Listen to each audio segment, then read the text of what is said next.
Unity of Tacoma. We are an online church with a physical presence here at Tacoma, Washington. So I'm glad you're joining us either here in person or on the internet. Thank you for being with us today.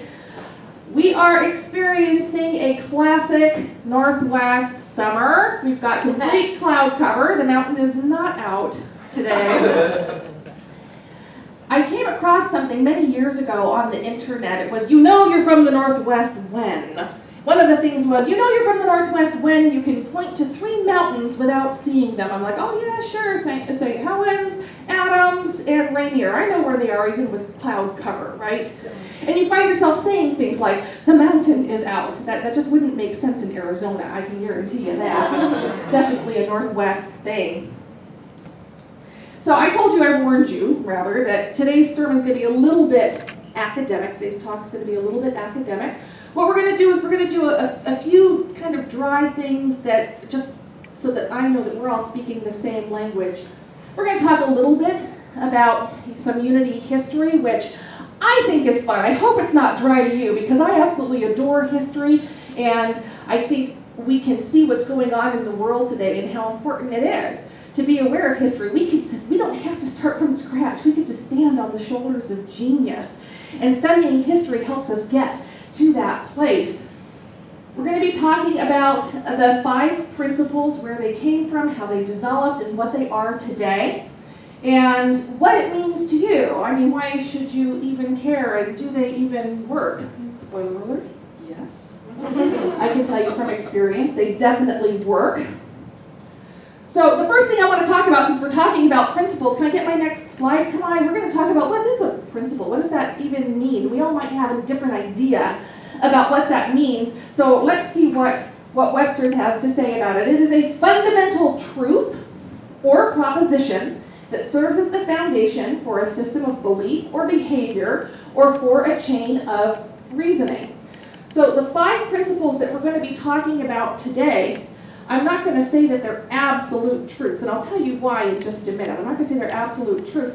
They are a proposition that serves as the foundation or system of belief for me so that I can reason my way through the world. We were singing Everything is Holy now. Well, either everything is holy or nothing is, and where do you want to live from? I want to live from the place where everything I do says everything is holy now. And these principles help me do that despite what I may be experiencing, right? The mountain's not out, but it's there, right? That's what a principle is to me. It's knowing that the mountain is there. Even when I can't see it, it's being able to point to it and know it's there, even though I can't see it. And so when I hear about children being torn from their families and put in cages, it can be really difficult to be anchored in everything is holy. When I hear that last Wednesday, one of our local girls was kidnapped on her way out from Lincoln High School and abused and then dropped on the streets to be found by her father, it's really hard to remember that everything is holy. So these principles are a guiding light, and the invitation is just to play with them because I don't want to cross the line into dogma. Come by the next slide. So dogma is a principle or set of principles laid down by an authority as incontrovertibly true.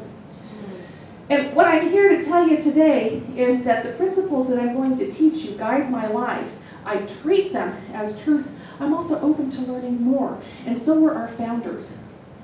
We're going to talk about how those principles have changed over time. Not because truth changed, but because our understanding of it did.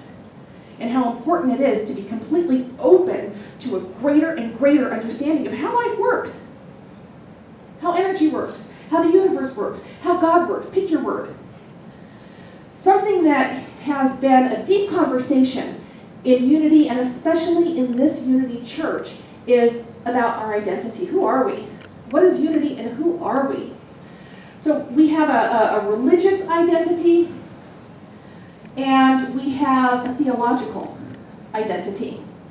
And our theological identity is on the next slide. Most people would identify as monotheists.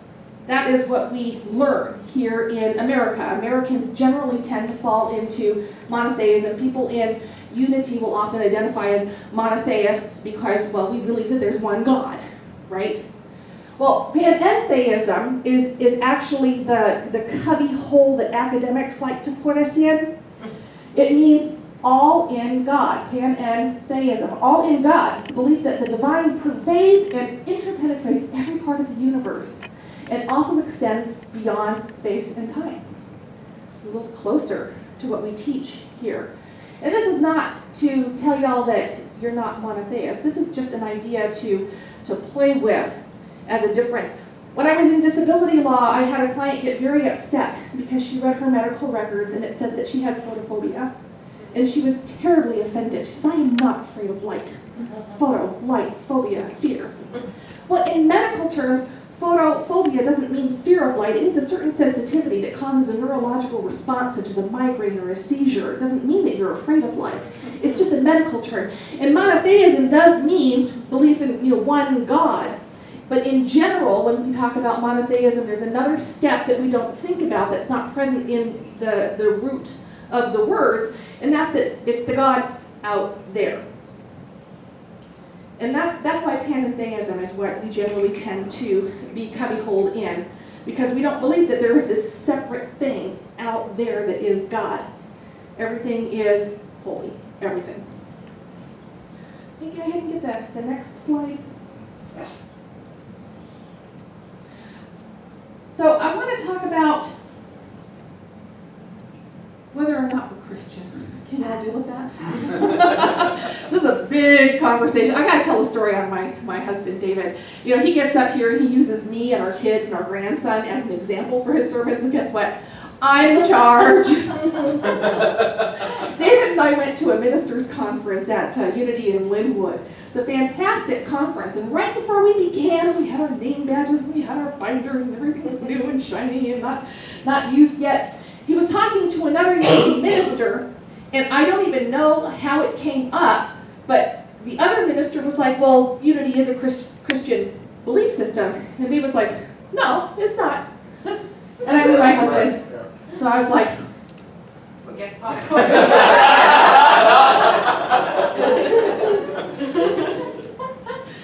So when you have people at that high a level of authority and leadership within a movement who disagree so much, what do you do with that? My goodness, are we Christian or not? It's an important question.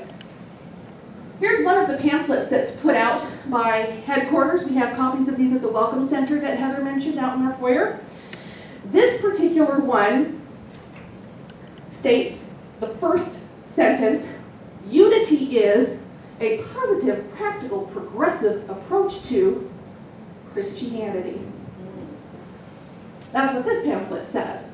Now you start reading through it, you get right to where the staple is in the very center, and you've got a young child with a very, very poised mudra doing some rather Eastern meditation that I don't think you'd see at most, quote-unquote Christian churches, people who are strongly identified, we are a Christian church. So even in the pamphlet that leads with we are Christian, it shows that we're open. In fact, a little bit later, way down, it says, we respect each individual's right to choose a spiritual path, which I think is the really key part for me personally. But of course, you turn the page and it's about God, Jesus, and the Bible. There's nothing in here about any of the other sacred writings. Nothing in here about other spiritual teachers. It's God, Jesus, and the Bible. Then you get to this other pamphlet.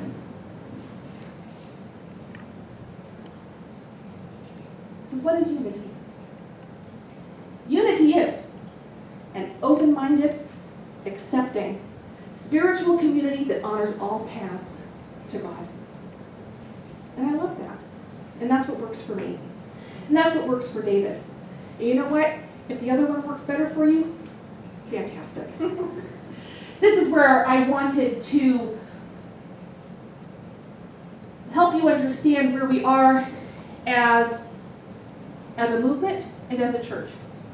There are enough people in leadership within Unity who strongly identify as Christian that we still have these pamphlets and other information about Christianity, about how Jesus can be a way shower, as Unity likes to say, a way shower for us, and that's very important. If we had a guest Unity minister in here, there's a 50-50 chance that you'd get Bible verses and metaphysical lessons from those Bible verses, because that's how the movement has been going.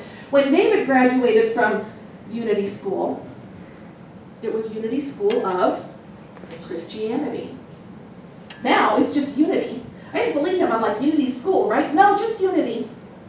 I actually went online to unity.org and looked up Unity School of Christianity and clicked through to the special page, unity.org/tag/Unity School of Christianity. It says, there is currently no contact classified with this term. There's quite a shift. The school really is just called Unity. So where did the 5 basic principles come from? Let me give you a little bit of a history lesson here. So the 5 basic principles actually came from Connie Fillmore. Connie Fillmore was our founder, Charles Fillmore's granddaughter, and she was the president of Unity from about 1989 forward for quite a spell. And Connie was very forward thinking. Here's what a website on world religions, they just examined very from the outside looking in, had to say about Connie's 5 basic principles. The revision of Unity's core identity took place at a time when the organization had begun to recognize the great diversity encompassed within the Unity movement. Unlike the previous statement of faith, the 5 principles lack definitive Christian language and suggest that Unity may be again shifting its identity towards alignment with the more inclusive American religious culture that has developed since the mid-1960s. That's what outsiders who study world religions think about the 5 basic principles and how they came up. The statement of faith that is mentioned in that article was written in 1921 by Charles Fillmore. It began with 30-some odd ideas, statements within it, and it was modified over time, right, because we're trying to stay away from dogma, and this is absolute truth, be open. His understanding of what Unity is and how Unity best serves in the world in which he lived changed. And so it wasn't until 1932, I believe, or 1936, that the statement of faith was distilled to 30 bullet points, and it didn't change. It didn't change from that point onward. However, long about 1982, it was published for the last time. And then it just kind of dropped out of use. And there wasn't really anything being published within Unity saying this is who we are, this is what we believe, this is how we operate, until Connie Fillmore wrote an article. It was originally published in Daily Word, which is read around the world by people who do and don't attend Unity churches. It was called An Idea Whose Time Has Come. It's reprinted here in this pamphlet called Keys to the Kingdom. It's a very old pamphlet. You're welcome to explore it, but it's very precious to David, so if you do choose to explore it, treat it gently. And here are the 5 basic principles for the very, very first time. For the very, very first time. Connie Fillmore distilled them down to the 5 basic principles. Let's look at the first one, Connie. So in 1989, in that article, she wrote, God is absolute good, everywhere present. I've condensed these slightly for the purpose of the slideshow. Feel free to come and look at the pamphlet if you want it in their entirety. What is our second one? Human beings have a spark of divinity within them. Therefore, they are also inherently good. This concept of a spark of divinity has changed tremendously. I took some Unity classes online, and when my teacher found out that I got my training from Centers for Spiritual Living, she private messaged me. She says, oh good, I'm not going to have to, train the duality out of you. So no, that was trained out of me at Centers for Spiritual Living. Because that spark of divinity still has, God out there. I have a little tiny bit of it, but I'm just this human being, which goes back to the idea of monotheism with God out there and me down here. All right, go ahead, what's the third one? Human beings create their experience by the creativity of their thinking. That hasn't changed a whole lot. That remains true. That remains true in the Unity universe. And I live there. That is my life. I absolutely adore it. Let's go on to the third one, or fourth one, rather. Prayer is creative thinking. One of the reasons I like this version is because it comes full circle. Human beings create their experience by their creativity of their thinking. Prayer is creative thinking that brings forth everything good. One of the things that we'll end up defining eventually when we get to the fourth principle is, what is prayer? Because what I say prayer is may not be what prayer is in your minds. So we'll talk about it, and I love the way Connie worded this. It's creative thinking. It's not pleading with an outside source. It's creative thinking. It's using the energy of the universe as it exists around us. And I've done that a lot in big and little ways. Let's hear that fifth one. Knowing and understanding the truth are not enough. A person must also live the truth that he or she knows. Sort of like reading a recipe versus making it and eating it. You can know how to make something, but if you don't make it and experience it, what do you really know? So this is how they existed in the beginning of Connie's first conceptualizing. You can go online and find in under 20 minutes 12 different versions of this, as various and sundry congregations have explored and decided what is meaningful for them. You will find some that are highly deified, highly Christian, and you'll find others that are completely just about universe, energy, vibration, and some of these, woo-woo things, as we say. But I went on unity.org's website to see what they're doing right now, because I was kind of curious. I'm going to show you a card in a minute, but let's see the 5 basic Unity principles, 2019. All right, hit us with the first one. God is all there is, present everywhere and absolute good. Bam. It doesn't really say what God is. God up there, right? God is all there is, present everywhere and absolute good. Let's get the second one. Human beings are created in the image of God, and our very essence is divine. Therefore, we are inherently good. Don't you love that? God is good in everyone. Get the third one. We create our life experiences through our way of thinking. That's been true for me. That's been true for me. And that's why this philosophy is so important to me, and that's why I'm standing here hoping to excite you about these ideas. Because I believe that no matter how good your life is right now, it can be better. It can be better than even you can conceptualize if you simply work these principles. Let's get the next one. Our lives can be changed and transformed through the power of prayer, through creative thinking, through really understanding what our true beliefs are. Because you can talk the talk. Anyone can say, I'm not afraid, I'm not afraid, I'm not afraid. Trying to move themselves out of a place of fear. What do you really believe? And the last one, knowing these principles is not enough. We must live the truth we know. One of the things that I cut out of Connie's version was some talk about Christ consciousness. She does mention it there, but she does also keep it on a highly metaphysical level as opposed to a Christian one. But these are unedited. This is what's on the website. There is not a single mention of Jesus or Christ. You got one mention of God. So what does the movement think? Does the movement think we're Christian or not? I don't know. What I know is that I sometimes feel like I identify as Christian. That is certainly my experience in this world. My grandfathers, both of them, were Pentecostal ministers. One of my grandfathers was instrumental in the founding of Life Center up here on 19th Street. It was on I Street at the time, much smaller. but they were very into Christianity, and so I could talk the talk like no one you ever met, which is interesting because my parents married, essentially, to get out of that. Back in the day, it wasn't okay for youngsters to go off and live on their own, especially young women.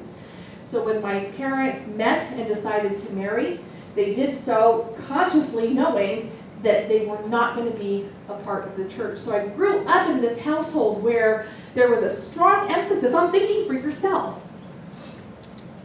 And I hope I bring that to my messages, because I would like everyone here to think for yourself. Do you identify as Christian? Great! These principles can work for you. Do you identify as something other than a Christian, or just spiritual, not religious? Great! I think these principles are still going to enhance your life, and I hope you'll play with them. I have another card that's available out in the foyer. Here it is. I talk about identity. Heather said lobby. I say foyer. I wanted to call it the foyer. I was kind of into narthex. I mean, this is a church. That's a narthex. But we are trying to move away from churchy talk. We're trying to be accessible to people who don't identify as Christian, while also being very welcoming of people who do identify as Christian-y. And Unity Speak is quite Christian-y. Behind y'all's backs, you are the congregation. When leadership talks about you, you are the congregation. I mean, very Christian-y. Church, are we a church? Are we a center? Let me tell you how many times that's come full circle. Unity Speak is very Christian-y, and that can make it unapproachable. That can make it unapproachable by people who don't identify as Christians, so we're having these conversations. Technically, we're a church. Technically, that's a narthex. Very pedantic. Very, very pedantic. So one of our leaders on the Vitality team had said, no, it's a foyer. I'm like, oh, you mean a foyer? And we had to have this conversation. Is it foyer or foyer? And I'll tell you, at this point in time, I'm just ready to go to the lobby. Something everyone can pronounce. It's the lobby. I pass out these cards and these pamphlets when we do Unity Basics, which is our introductory class. We get a little bit more into the history of Unity, and we have this fantastic discussion about how we interact with each other using a document called Agreeing and Disagreeing in Love. You know why? Because we welcome you to disagree with us. And we welcome those conversations. You don't have to go home and tell your spouse or your dog how much you disagree with us and how dumb and stupid and off topic we are. You just come and tell us to our face. We'll hear you. We'll hear you, because we're not into dogma.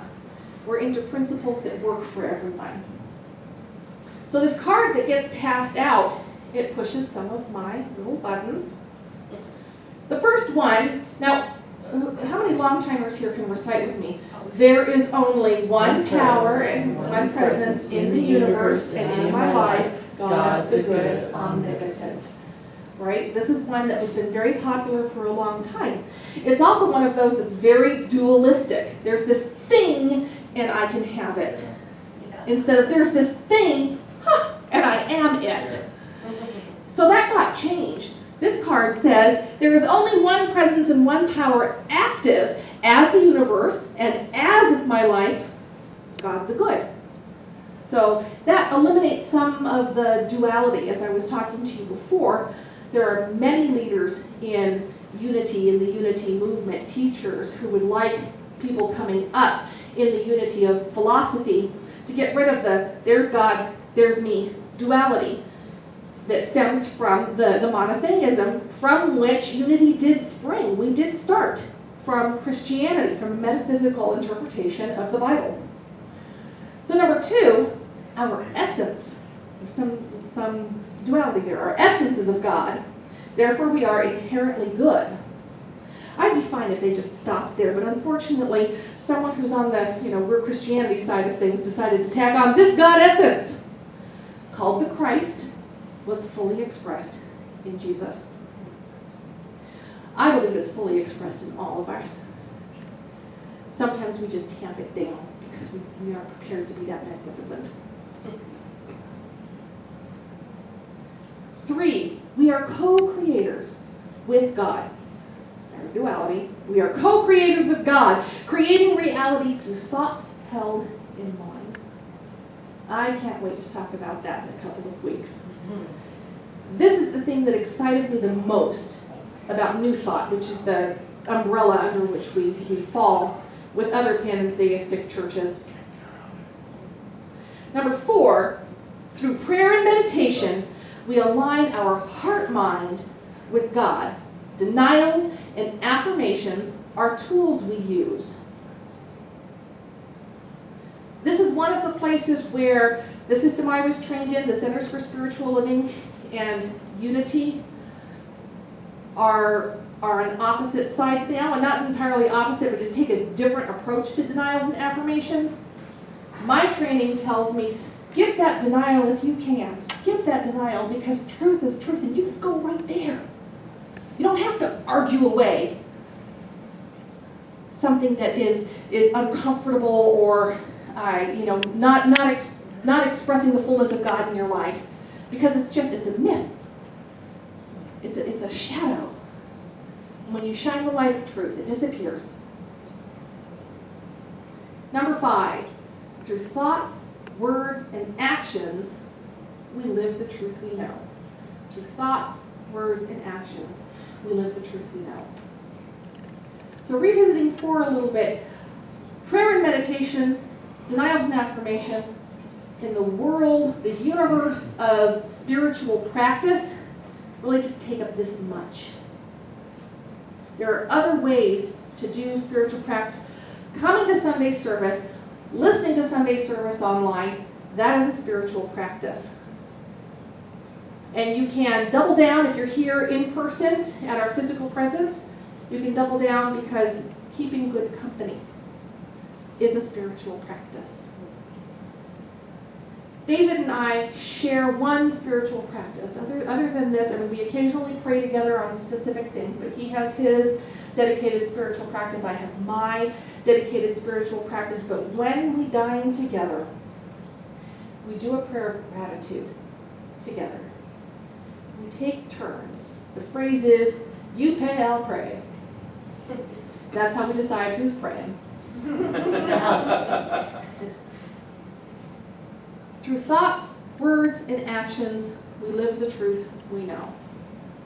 There's a depth that can't be covered in one sentence that I'm very excited to get to in our last talk of this series. It's not just about thoughts and words and actions. All of those things are expressions of our true belief. All of those things are expressions of what we believe, how we identify from within, those things that we don't even know we think. We don't even know we think them. So does this stuff work? Absolutely. I'm looking at the clock and realizing that I can't tell you all the fabulous stories that I have about how this philosophy has changed my life. I do want to tell you something that happened to me very early in my walk with New Thought and with these principles. Because I was taught that God is limitless. I was taught that if I could release my human thoughts of lack and just dive into the truth of the limitlessness of God, that I could experience abundance in my life, financial abundance, however abundance occurs to me. And so I was working it really hard. And I went to work with a spiritual practitioner who's trained in working one-on-one with people. And I worked with her about 3 times.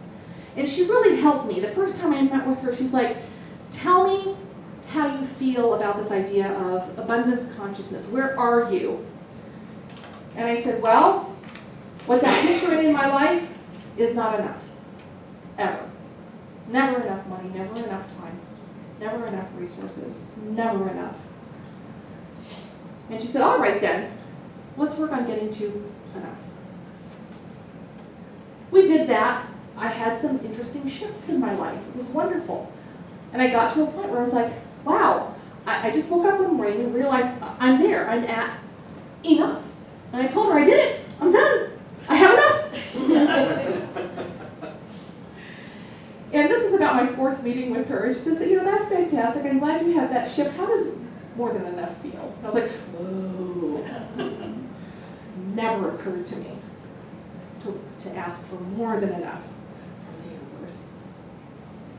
And what happened through the course of that conversation with her was I had this epiphany. And the epiphany was very simple and yet so profound. What I realized in talking to her was that I had a belief. I was so sure of it. Everything in my life pointed to this being the truth, and my belief was I would always work multiple jobs at minimum wage. I would never have enough to retire. I was always going to struggle just to be enough, just to have enough. And as soon as I realized that that was what I was thinking, I realized what I was doing wrong. I realized how I was thwarting myself.